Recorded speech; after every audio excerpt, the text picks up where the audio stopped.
Hello， 各位同學，今日想同大家講下呢乜嘢係迎新活動，即係 orientation。通常每個學期呢，或者啲新生開學之前呢，就會有啲迎新周嘅。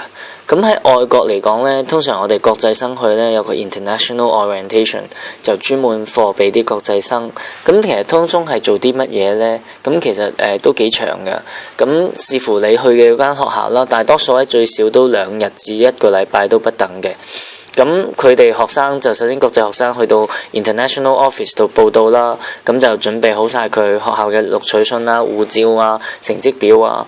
咁到時學校嘅時候咧，就會幫佢哋安排分班，同埋咧就有好多講座。咁啲講座係做啲乜嘢呢？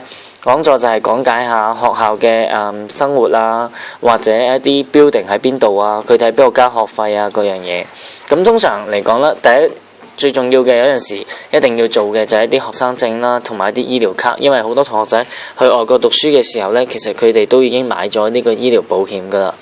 咁好多時呢，學校呢亦會帶佢哋參觀下學校嘅唔同設施啦，包括 library 啊，就有啲做 gym 啊各樣嘅地方啦。包括佢喺學校上堂有啲乜嘢嘅 help centre 可以幫到佢啦。咁另外呢，亦會有啲 workshop 嘅。咁一啲 workshop 係乜嘢呢？就係俾啲學生，例如教佢哋喺學校去邊個班房可以學到啲補習英文啊、數學啊，或者唔同科嘅工作坊啦。另外有啲選科嘅指導啦。咁有啲學校呢，如果佢哋時間會更加足夠嘅話呢，係會帶佢哋參觀下個市中心，甚至會同埋一啲舊生一齊參觀一啲活動啦。咁視乎唔同學校嘅。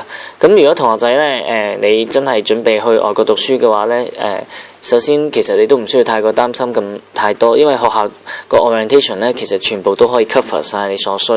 咁如果有咩問題嘅，打返嚟我哋23921592啊，AUG 國際教育集團。